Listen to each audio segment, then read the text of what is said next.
नमस्कार बंधुरा आहारेर तरफ थेके सकलके स्वागत। आज के दारुणी एक यूनिक डेजार्ट रेसिपि तुम्हारे संगे शेयर करब। कारण पुजोर समय विभिन्न रकम मिष्टि रेसिपि आमरा खेये थाकी बा बाड़ीते बानिये थाकी, तो सेई रकमई एक रेसिपि तुम्हारे संगे शेयर करछि आज के। सेटा होच्छे डालियार विभिन्न रकम रेसिपि आमरा खेये थाकी, तो आजकेर रेसिपिटा किन्तु डालियारई रेसिपि, एक डेजार्ट रेसिपि तैरी करेছি।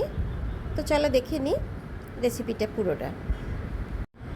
এই রেসিপিটা তৈরি করতে গেলে প্রথমেই আমি কড়াইতে 1 চামচ মতন ঘি দিয়ে দিলাম। ঘিটা একটুখানি গরম হয়ে গেলে তার মধ্যে দুটো এলাচ আমি ফাটিয়ে দিয়ে দিলাম। এবার এলাচটাও একটু হয়ে গেলে কিছুগুলো কাজু কিশমিশ একটু ভেজে নেব। এগুলো ভাজা হয়ে গেলে আমি এর মধ্যে এবার এই 1 কাপ ডালিয়া নিয়েছি। ডালিয়াটা খুব ভালো করে আমি শুধু পরিষ্কার করে নিয়েছি, কোনো রকম ধুইনি। তো ডালিয়াটাও ঘির মধ্যে দিয়ে দিলাম। এবার সব কিছু খুব ভালো করে 5 মিনিট ধরে কিন্তু আমি ভেজে নেব। এটা খুব ভালো করে ভাজা হয়ে গেলে এটা কিন্তু যেহেতু আমি 1 কাপ ডালিয়া নিয়েছি, তো লিকুইডটা আমি সেইভাবে 2 কাপ ব্যবহার করব, তাহলে খুব ভালো করে সেদ্ধ হয়ে যাবে। এখানে লিকুইড হিসাবে আমি 1 কাপ দুধ নেব আর 1 কাপ জল। প্রথমে আমি 1 কাপ দুধ দিয়ে দিলাম, তারপর 1 কাপ জল নিয়ে নিলাম।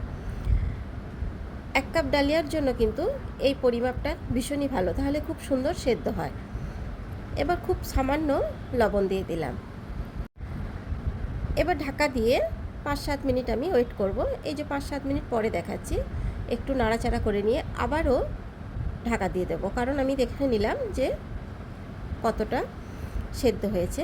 আর এই সেদ্ধটা কিন্তু পুরোটাই লো ফ্লেমে করতে হবে। আবার আমি ঢাকা সরিয়ে দিয়েছি, এখানে দেখতেই পাচ্ছ এটা কিন্তু ভালো রকম সেদ্ধ হয়ে গেছে।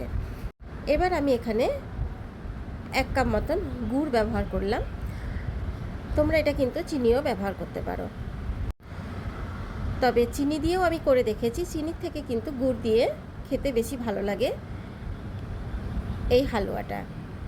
এবার খুব ভালো করে মিশিয়ে নিতে হবে। এটা কিন্তু আর জল বা দুধ কিছুই দেব না। এই গুড় খুব ভালো করে মিশে গেলে এটা আমি নামিয়ে নেব। তবে নামানোর আগে আর 1 চামচ ঘি আমি দিয়ে দেব এর মধ্যে। তবে এই রেসিপির মাঝখানে আমি বলে রাখি, আমার চ্যানেলে নতুন বন্ধু হয়ে থাকলে অবশ্যই চ্যানেলটিকে সাবস্ক্রাইব করে নিও।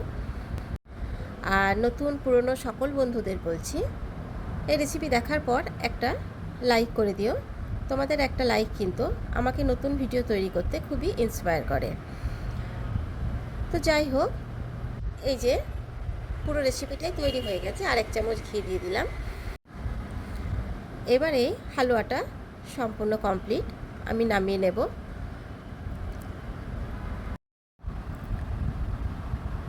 আর আমি এটা শুকনো করব না, ঠিক এই স্টেজেই আমি হালুয়াটা নামিয়ে নিচ্ছি।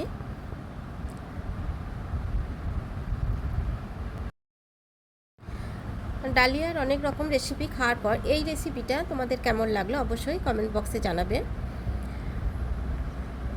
দেখো কত সুন্দর হয়েছে একটা ডেজার্ট। এটা কিন্তু সন্ধ্যেবেলা টিফিন হিসাবেও আমরা খেতে পারি, বা কোনো ভরা পেটের পরেও কিন্তু ডেজার্ট হিসাবেও আমরা খেতে পারি। তো যাই হোক, আজকের রেসিপি এই পর্যন্তই। আবার দেখা হবে নতুন কোনো রেসিপি নিয়ে।